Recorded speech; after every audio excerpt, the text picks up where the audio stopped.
What's up everyone, it's Chachi Power here to do a review of the Bandai SH Figuarts Star Wars Darth Vader and Star Wars Stormtrooper figures. I originally had these on pre-order and then I canceled my pre-order because I was thinking to myself, I don't need any more Darth Vaders and Stormtroopers. And guess what?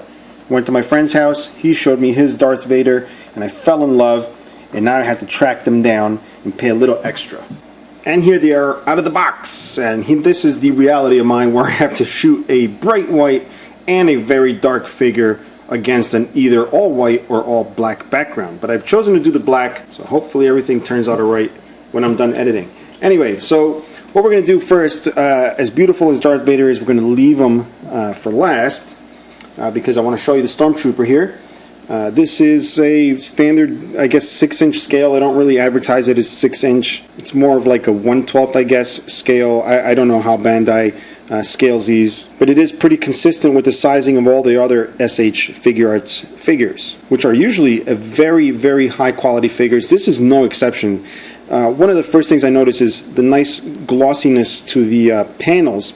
I did notice, or the armor, I did notice this armor here wasn't as shiny as this one on this side, but other than that, everything else is pretty much shiny. This is a PVC figure, but the outer armor feels a little harder than PVC because you can see it's a little, not thin, but you can't really squeeze it like you would PVC, so I'm thinking that's plastic armor. Just like all SH Figuarts, these things have tons of articulation, and I'm talking literally tons and tons and tons. The head has a big ball joint there in the neck, which allows you to move the helmet, only limited by its design. Same thing with the rest of the figure.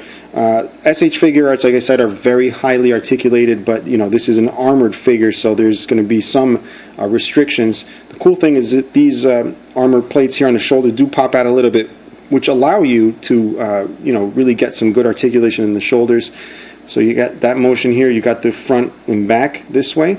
You also have bicep swivel here, which is more on the upper arm, the actual swivel itself.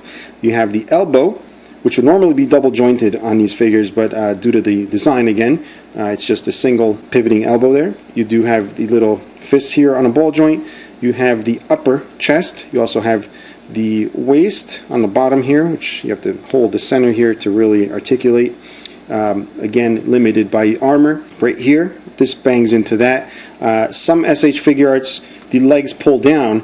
Some reason they didn't work that into this figure. I can't pull these down, so I'm assuming they just gave up on that there.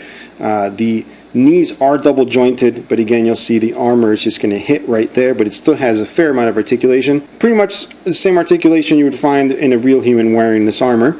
And the ankles here, which move this way, and a little pivot of the toes, which has a nice little metal pin there, and also the ankle tilt this way and back. Now, I can't imagine someone going to town articulating the crap out of these, but Bandai is nice enough to warn us here that moving these panels may cause the paint to rub off, and that's because they have a coat of paint on them. That's what gives them the glossiness. It also shows you how to properly use the alternate hands to hold the blaster rifle there, and these are the different hands it comes with, which are in this little tray.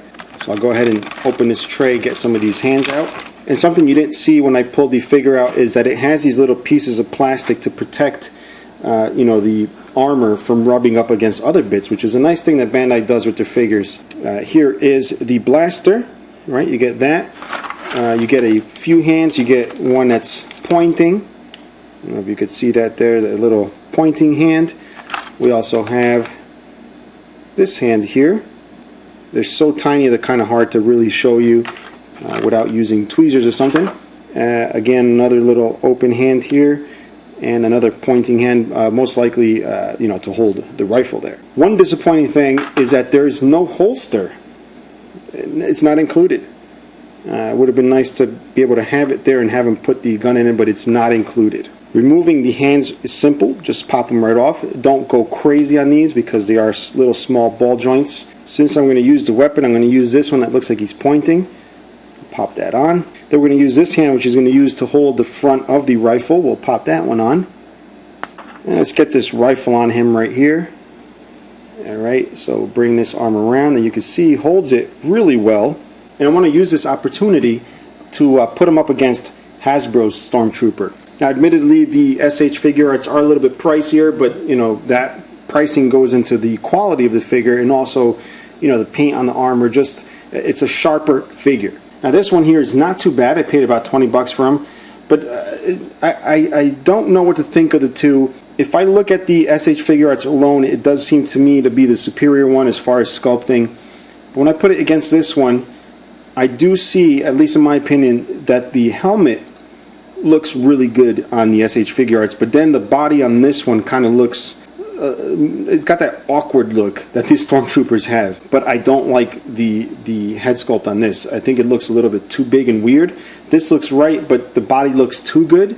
I don't know if that makes any sense. But what I like is that I can actually have these together because one's a little taller, just like the Stormtroopers is all different sizes. You can actually display them together, which is really nice. The only thing is, after handling the SH Figuarts, this figure feels like rubber. It's pure PVC, it's very flexible. This figure is not as flexible, but I do like the fact that they are similar size, so I can display them with Darth Vader. So now that we have the Stormtrooper done, we're just going to set him back here to protect Darth Vader. Not like he needs protecting anyway. He's awesome and powerful. But here he is. Hopefully the black background is not hiding him too much. But this is, I gotta say, one of the best Darth Vaders I have. Although I didn't get the Hasbro one because I couldn't find it anywhere. It's been sold out forever and I don't feel like paying eBay prices. So I got this one, and this one is not as cheap as the Hasbro one, but I think, you know, judged on pictures alone, comparing blah blah blah, I think this one is better. Plus, I just love SH Figuarts details and quality. The only downside, or the thing I don't like, is the molded cape, which it looks spectacular. I just kind of don't like molded capes because it kind of looks fake. This is more just setting it down and displaying it. Looks great, but holding it, it's not as much fun. Plus the cape is rather heavy for this guy. I kind of have to lean him forward or use one of the Tamashii stands, which you know, were designed for these types of figures. But I love it otherwise. I think from the side, you know, let me see if I can move this up. The forehead, I don't know, something about the forehead, it's a little bit pushed back. I don't know, I'm not an expert on, you know, Darth Vader helmets, but it just, something looks a little bit off. But other than that, I mean, it looks spectacular. The face is painted gunmetal. It's not black. You can tell it's gunmetal. Pretty much the same color as the gunmetal here on his shoulder armor. You do have the armor bits, just like the Stormtrooper, that do articulate. Kind of hard to get at here, right? They do pop out. This has a little more articulation than the Stormtrooper because there's no armor. It's just supposedly cloth right here. So this does have the double joint on the elbow, giving it really nice freedom of movement there. You also have the bicep swivel. You have the hand on the little ball joint there. You have the upper chest. You also have the chest in there. I don't really want to twist it because there's flat black paint. I don't want to scuff it up, but if you wanted to, the waist also moves. The legs, however, are limited by the PVC. Even though this is soft PVC, you can move it out of the way. It is somewhat limited. The good thing is that the PVC sides are not attached to the rear right here, which, you know, they open up this way. So it does give you a fair amount of movement that way. Now, there's different finishes on this figure. So if you're a stickler for, you know, keeping your figures in prime condition, you don't want to pose this guy too much. I mean, it's Darth Vader. Most of the time he's just walking around looking evil, so you don't really need to go crazy. But the articulation's there. The knees here also double jointed. Let's see if I can get the top joint to move. I don't know if it's seized or just not moving. Let's try the other one. Yep, there it is. Double jointed knee. And then we move down to the ankles. Get the ankles here and the little toe. I just realized, actually that's just leftover from polish. There's a little bit of polish that was on there. I guess at the factory they polished the shoes, but as you can see, the different finishes you know, come together to create a really nice figure. You got your flat blacks right here to make that look like cloth. You have the cape here to make it look like some kind of outer space leather. I don't know what the hell it's made out of. And then the shiny boots and helmet. Now it's got a little bit of an orange peel on the helmet, so you can tell it's been painted. So Darth Vader also comes with goodies. You have his lightsaber. You also have just the handle alone. And then you have various hands here. You have the death grip, the choke grip right here. You also have the choke grip for the other arm there. You have the using the Force type of hand, just the hands open like this for both. Alright, and then you have this right here, which is when Luke chops his hand off. You just get that piece there with the little wire sticking out there. Let me just show you a couple of the hands. We have the open one here, which he can hold up and like he's doing a magic spell. We also have the little throat hugger here. And the throat hugger one not only serves for doing that choke move, but also to hold his lightsaber. So we'll go ahead and put that one on just by popping this one off and popping this one back on. Alright, so there he is with his lightsaber. You can also pose him just holding that, but why would you? And there's actually no spot to hang it or anything. It would have been nice to have a feature like that, but for those of you that want to display it without the lightsaber out, that's fine. It's got included there, but I'm not going to do that. Next thing I want to show you is the usage of this. So Luke chops his hand off, and then you got to pop this other piece out. And that piece wasn't that much fun pulling off. It wasn't terribly difficult, but I think the paint here kind of glued itself onto the other piece. But you can then just pop this on just like that, like, oh. Now if you were lucky enough to order this during the first release, you got a little prize here. Not so much a prize, but this is an included piece for those of you that got it early. It's just a regular little stand, which we're going to check out. Let's see where it's open here. But it's a nice inclusion. It does help display this a little bit better. So here we are. It's part of the Death Star. It just requires a little bit of assembly. And I almost half expected this to have like some kind of weathering or something to make it look really cool. It's just molded in color. There's nothing really special about it. I mean, I guess you can take a brush and do a little wash on it just to make it look a little grittier. And then this back piece here, same thing. Not much going on, just molded in color. You do have to attach the little legs right here. It's a very easy build here. It's nothing terribly complicated. As a matter of fact, this back piece doesn't actually attach to the step. It just lays right in the back like so.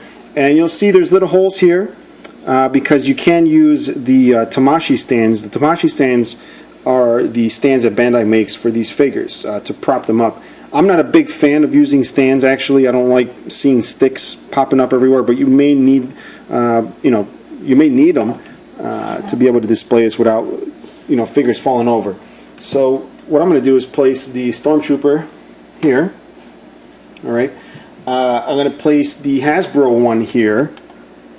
Okay, so that gives 2 Stormtroopers there. And I'm going to place old Darth right here in the center. Then we're going to pan up and see what that looks like. And tell me that thing doesn't look badass. Now some of you may not even buy the SH Figuarts Stormtrooper, but I definitely recommend it if you're going to display it with this guy. I myself bought 2 of them, but for the review I just opened the one. But whatever you do, it's still going to look awesome, except the Hasbro one now is getting close to being as tall as Darth Vader. But the SH Figuarts, you'll see it's a little shorter, so it scales a lot better. And that's pretty much it, guys. If you have any questions, comments, even below. If you want to grab any of these things, please click the link in the description. If you're enjoying the videos, please subscribe. Check out my other channel, Rocket Punch Army. Until next time, guys, bye-bye.